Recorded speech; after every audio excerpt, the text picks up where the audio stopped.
All right, today what we're going to do is we're going to move on with multiplying polynomials. We did some basic multiplying yesterday, but today we're going to go and do something a little bit more complicated.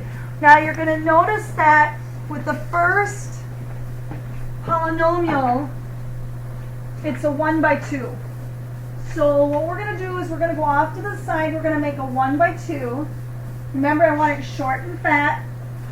Put an A out front, I have 3A and a plus 1 in the second box. Okay, so very similar to yesterday. A times 3A is 3A squared, and A times 1 is A. And I'm just going to leave that for now. I'm going to go to the second polynomial, and it's a 2 by 2. So rather than short and fat, it's just going to be a square. No, with the 2 by 2, does it matter what I put out front? No, it does not. So I'm going to put the first one A, and then plus 1, and then A minus 1. A times A is A squared. A times negative 1 is negative A or negative 1A. It's fine. 1 times A is, or 1A, and 1 times negative 1 is, and then we need to combine like terms. A plus negative A is 0, and of course this is my answer. So yesterday we did that. We multiplied, we came up with our boxes, and we came up with our answer. Part 2 is what we're going to do today. So you'll notice between those two mini problems, what symbol do we have there? We have an addition sign. So what we're going to do is we're going to take the first polynomial, 3A squared plus A. Underneath that, I'm going to put A squared. So I'm going to line up my A squares. Of course, there is no A term, so I'm going to put a 0 there and a negative 1. I'm going to take these now, and I'm going to add them because of this symbol right here. So I'm going to take yesterday's, and I'm going to bring it together just like we did in section 9.1. So I line up my A squares, I line up my A's, and I line up my numbers. All right, so 3A squared plus A squared is 4A squared. A plus 0 is? And 0 plus negative 1 is? Negative 1, and that's my answer. So not hard. We're just doing what we did yesterday and the day before, and we're just kind of bringing it together. Question. Okay, let's look at the next one. So the first box that I'm going to make is a what? It's going to be a square. It's going to be a 2 by 2. So I'm taking care of these two.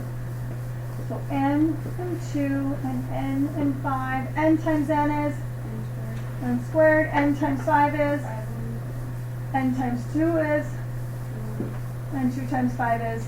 Middle term is 7n. And like someone had mentioned, it's fun in a really weird sort of way. When you get multiplication, it's kind of fun.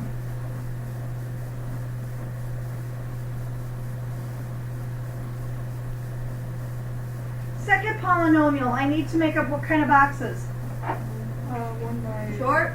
1 by 2, short and fat. That's right. What do I put out front? I'm just going to put out n. Because the negative is for the whole Because the negative is like a minus. And then I'm going to do 4n minus 1. So I get 4n squared minus n. Right, so I line them up.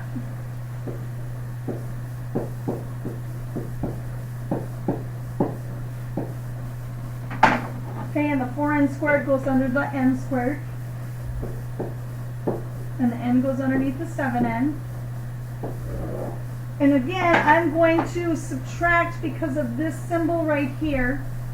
And I'm going to put a little cup around the minus sign so it doesn't look like a negative.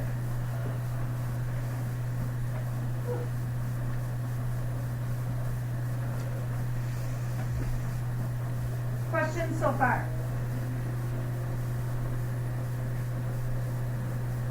Right, so now I've got 1n squared minus 4n. What does that give me? Negative. That's correct. Negative 3n squared. 7n minus a negative n gives me a 8n. positive 8n. Nothing plus nothing, or I should say 10 plus nothing is 10. 10 minus something. I meant that. 10 minus nothing. Okay, now sometimes you'll see this, and sometimes you'll see this.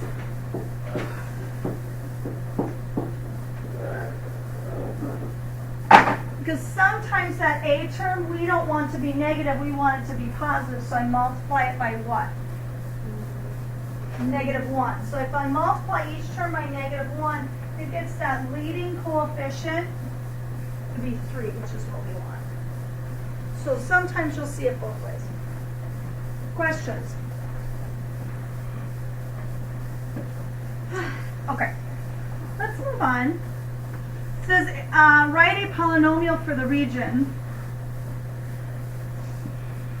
So what we're going to do is, you're going to notice that I'm really finding the areas, what I'm doing. And the area for these figures is like area equals base times height. Do you remember doing that in elementary school? Okay. So area equals, my base is x and 5, so I'm going to take it as x plus 5. And what's my height?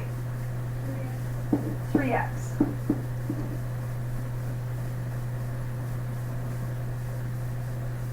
So what kind of a box am I going to make? Short. 1 by 2. Short and fat, a 1 by 2. So what goes out front? 3x. What goes up above? So 3x squared, 15x. The area is 3x squared plus 15x. I'm done. And that's geometry. The whole idea of base times height, and now I'm adding my algebra. And you're going to notice this a lot next year. You use a lot of algebra in geometry. That's why we say you have to pass algebra to be able to take geometry, because we use so much of it.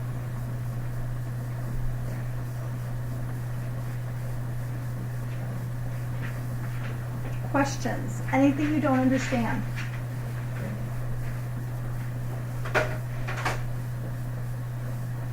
Alright, we're going to take a look at the last problem.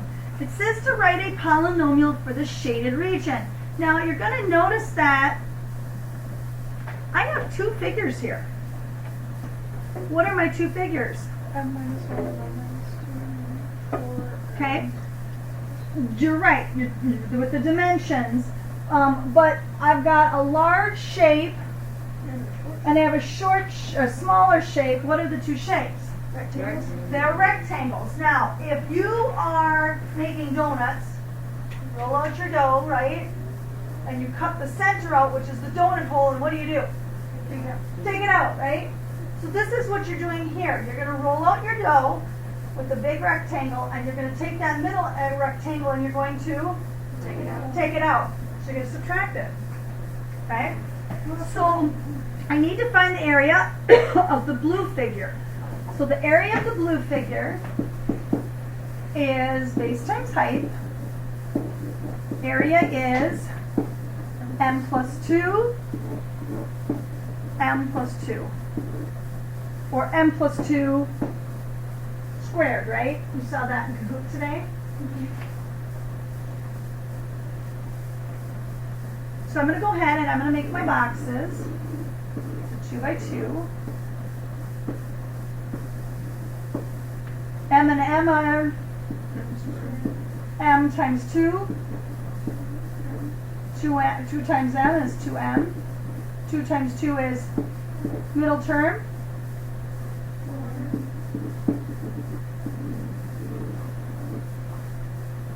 So this is actual application of doing this kind of thing.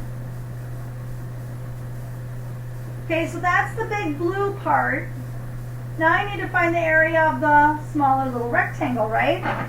So the area of that is still area equals base times height. Area equals, what's my base? M minus 1 in parentheses, what's my height? 4. So what kind of a dimension am I going to make my boxes? Short and fat. Short and fat. What goes up front? 4. What goes up above? And then Yep, so we get 4m minus 4. So now what do? subtract. Does it matter which one goes on top? Yes. It does. And the reason why is this. If I have 5 minus 1, is that the same thing as 1 minus 5? No. It's not. So with subtraction, it does matter what comes on top. So I'm going to put the big one on top. So I'm going to go m squared minus 4m, sorry, it's plus 4m, plus 4. Okay, then I got 4m that goes under my 4m and minus 4. Notice how I'm lining it up. And what am I going to do with these two polynomials? Subtract. I'm going to subtract them because remember I roll up my dough and I take out my donut hole. So now m squared minus nothing gives me M squared. 4m minus 4m is 0. 0. It cancels it, right? There's your elimination. And 4 minus a negative 4 is? 8. And there is the area of the blue shaded region. And you go, well, where do you use this? Well, if I knew m was 4 or 5 or 6, I could make a table of the function. Put in what it is and get the range out or the output out. And that's where we use it. Questions? All right, that's all I got for today, and we're going to go ahead and look at your homework.